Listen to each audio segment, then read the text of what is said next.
शराब ज़रूरी नहीं है, लेकिन इसे बनाने वाला इंसान बहुत अमीर है।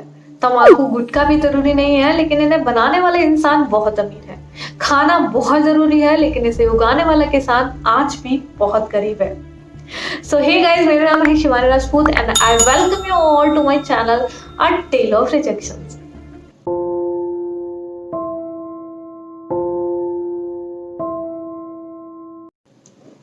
सो गाइज, आज मैं आपसे कोई स्टोरी शेयर नहीं करने वाली हूँ। आज हम बात करने वाले हैं हाल ही में पास हुए 3 बिल जो कि किसानों के लिए गवर्नमेंट ने निकाले हैं और उन पर जम के हंगामा मचा हुआ है चारों तरफ। तो मुझे लगा बात कर लेनी चाहिए थोड़ी इन बिल के बारे में, क्योंकि जो मेरी रूट्स हैं और जो मेरा बैकग्राउंड है वो भी किसानों से जुड़ा हुआ है और मैं नजदीक से जानती हूँ खेती और किसानों को।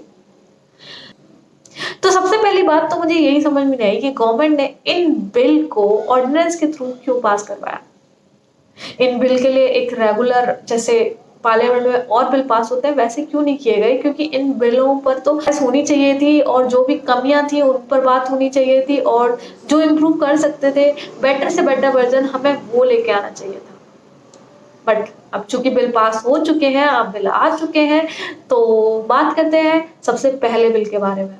तो सबसे पहला जो बिल है वो है farmers produce trade and commerce.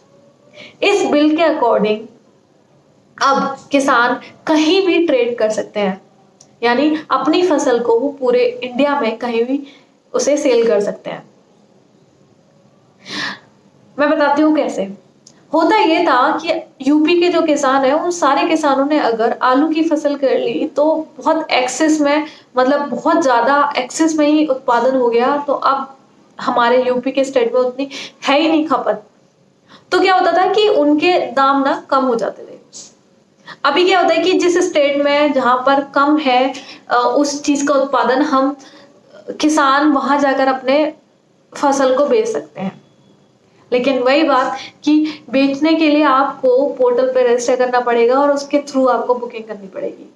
जो पढ़े लिखे किसान हैं उनके लिए बहुत आसान है, लेकिन जो छोटे किसान हैं जिन्हें सिर्फ खेती करना आता है, जिन्हें सिर्फ मंडी में अपनी फसल को बेचना आता है, वो इस चीज का फायदा कैसे ले पाएंगे या नहीं ले पाएंगे, ये क्वेश्चन वाला है।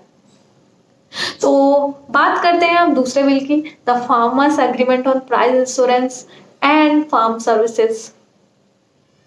इस बिल के अकॉर्डिंग अब किसानों के साथ जो बड़े बड़े कॉर्पोरेट्स हैं, जो बड़ी बड़ी कंपनियां हैं, वो कॉन्ट्रैक्ट फार्मिंग कर सकेंगी। मींस कि अब अगर सपोज किसी कंपनी को बहुत बल्क में किसी फसल की जरूरत है, जैसे चाय जैसे लेज बनाने वाली कंपनी, तो उसको बहुत सारे आलू की जरूरत है, तो वो एक गांव में जाएगी, वहां के सारे किसानों के जितनी भी जमीनें हैं उनके लिए उनको बोलेगी कि आप सब लोग आलू उगाओ और एक रेट फिक्स करेगी कि हाँ इस रेट पे ही हम आपका खरीदेंगे। फिर चाहे फसल कटने के टाइम पे उस पर्टिकुलर फसल का रेट कुछ भी हो। तो एक तरीके से थोड़ा किसानों को फायदा है। लेकिन जो बड़े बड़े कॉर्पोरेट्स हैं, जो बड़ी बड़ी कंपनियां हैं, उनके एग्रीमेंट इन किसानों को कैसे समझ में आएंगे, क्योंकि इन्हें तो वही है, मंडी में बेचना आता है, खेती करना आता है, बाकी एग्रीमेंट की भाषा समझ में नहीं आती है।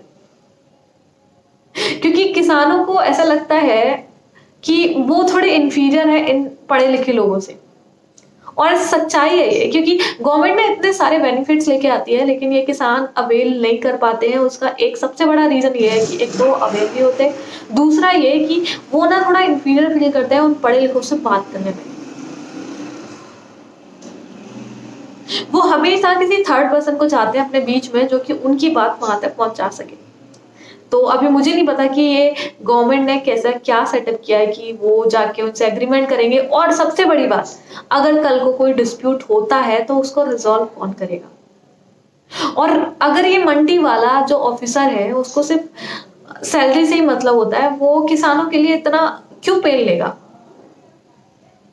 अगर यही काम सीधे कॉन्ट्रैक्ट फार्मिंग के लिए अगर जो गांव के सरपंच होते हैं उनके थ्रू होता तो शायद तो सरपंच को थोड़ा प्रेशर होता है, क्योंकि अगले साल या अगले 5 साल में उसे चुनाव लड़ना रहता है। और वो चुनाव लड़ के अगर किसानों को मतलब सही रेट नहीं मिले कंपनी से एग्रीमेंट करने पे, तो किसान जो गांव के किसान है ना, वो उस पर थोड़ा प्रेशर जमा पाएंगे कि ठीक है तुमने तो हमारा खेती बर्बादी करवा दिया, हमें सही रेट नहीं दिलवा पाया, तो हम तुम्हें क्यों वोट करें। गांव के लोग ना बहुत सीधे होते हैं, क्योंकि शहरों में तो सिर्फ इंसान बसते हैं, गांव में इंसानियत रहती है। अब बात करते हैं आखिरी बिल की, जो है द एसेंशियल कमोडिटी बिल, जिसमें क्या है कि अब आप स्टोर कर सकते हो, कोई स्टोरेज की लिमिट नहीं है, आप कितना भी स्टोरेज कर सकते हो। सिर्फ दो ही कंडीशन है कि अगर युद्ध होगा और कोई आपदा होगी तब आप स्टोरेज नहीं कर सकते, वैसे चाहे आप कितना भी स्टोर कर सकते हैं अपने लेवल पे। मतलब किसानों को भी छूट है कि वो स्टोर कर सकते हैं, लेकिन अब हम सब जानते हैं किसानों के पास अपने रहने की जगह नहीं होती, तो वो अपनी फसल का स्टोरेज तो कैसे ही करेंगे। किसानों के पास इतना स्टोरेज कभी हो ही नहीं पाएगा कि वो अपनी फसल को स्टोरेज करें और उसको तब सेल करें, क्योंकि अगर ऐसा होता तो अभी जो किसानों की हालत है ना इंडिया में, वो ऐसी होती ही नहीं। किसान अपनी फसल को स्टोर करते, जब उनका प्राइस हाई होते फसल के तब उसको बेचते आराम से। सबसे बड़ी दिक्कत यही है कि उनके पास अपनी फसल को स्टोरेज करने के लिए जगह नहीं होती है और उन्हें अपनी फसल काटने के साथ ही जाकर मंडी में बेचनी पड़ती है। आई होप गाइज आपको भी इन बिल को लेकर बहुत सारी क्वेरीज होंगी और आपको लगता होगा कि ये बिल अच्छे हैं या ये फायदे के लिए है या नुकसान के लिए है। जो भी है, आपका जो भी सोचते हो आप प्लीज मुझे कमेंट में जाके जरूर बताओ, क्योंकि हम सबको इसके बारे में बात करनी चाहिए, क्योंकि हमारा जो देश है वो कृषि पर ही टिका हुआ है। और अगर अभी हम इन सब चीजों को लेके बात नहीं करेंगे तो हमारे किसान हैं जिनका सुसाइड इतना बढ़ता जा रहा है, धीरे डे बाई डे उन लोग की हालत खस्ता होती जा रही है, हम कुछ नहीं कर पाएंगे। हम ज्यादा कुछ नहीं कर सकते, लेकिन हम बात कर सकते हैं, हम उन्हें अवेयर कर सकते हैं इन चीजों को लेके कि आप ऐसे ऐसे ये चीज कर सकते हो, गवर्नमेंट आपके लिए ये पॉलिसी लेके आई है। क्योंकि जो हमारे इंडिया में सबसे बड़ी कमी है जो कि मुझे लगती है वो है लैक ऑफ अवेयरनेस, क्योंकि पता ही नहीं होता है कि ये सब चीजें हैं। आपको पता है एक बहुत अच्छा कंसेप्ट है गवर्नमेंट का, मिनिमम सेलिंग प्राइस एमएसपी, जिसपे कोई भी किसान मतलब उससे एक गवर्नमेंट ने सीलिंग बना रखी है जिससे नीचे उस फसल का रेट नहीं लगेगा। लेकिन इस एमएसपी का कितने किसानों को पता है? इनफैक्ट मेरी गांव में पूछे हूं मैं किसी से जाके तो हार्डली एक या दो लोगों को पता होगा। अगर यही चीज पूरे किसानों को पता होती तो सारे किसान इस चीज का फायदा ले पाते, क्योंकि ये बहुत अच्छी चीज थी, किसानों को इसमें नुकसान नहीं होता और उनके बारे में आ जाते।